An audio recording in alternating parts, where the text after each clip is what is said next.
Unnever and Gabbidon apply Agnew's general strain theory to African American offending. They describe how blacks, in particular, experience unique strains. Specifically, blacks' experience with actual or perceived discrimination can have an influence on criminal behavior. Blacks perceive the world as being rigged against them.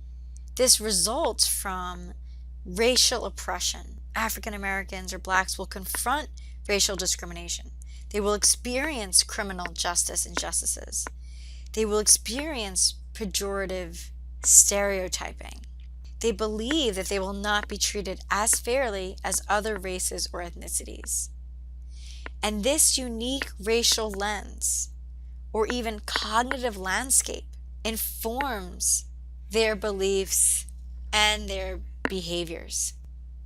So Unnever and Gabbidon describe that blacks have a collective spoiled identity.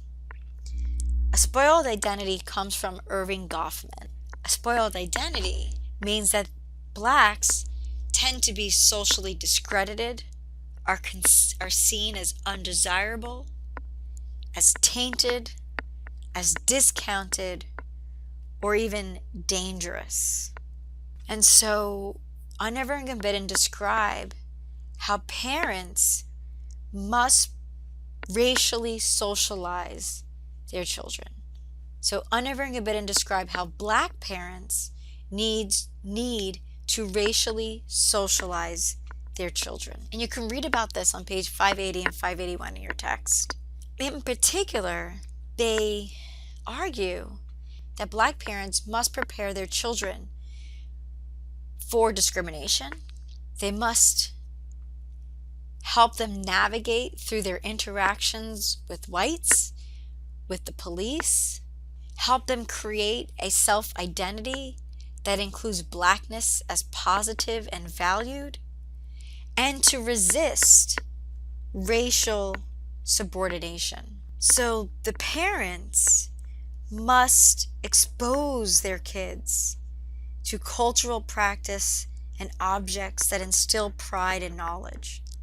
They must identify the barriers that these children might confront and provide them with the tools to cope with them effectively.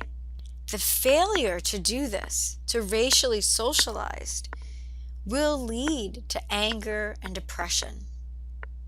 It will lead to these negative emotions.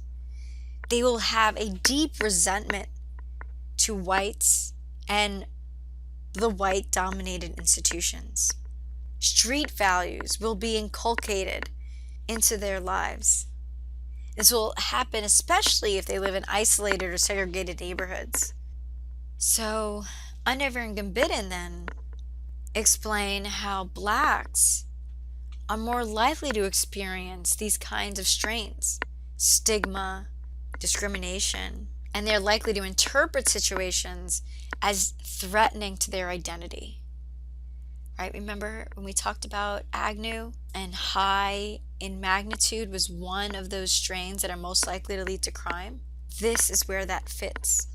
So when blacks have a chronic exposure to racial discrimination, criminal justice injustices, pejorative stereotyping, even when they're racially socialized, it could still cause criminal offending. So these black individuals then are just ill-prepared to fend off racial injustice.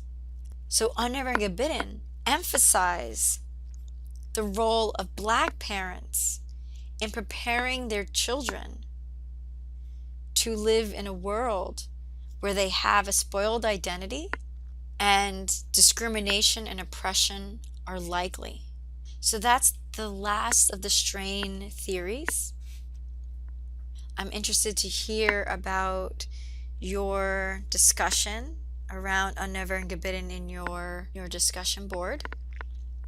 If you have any questions, as per usual, please use the Q&A.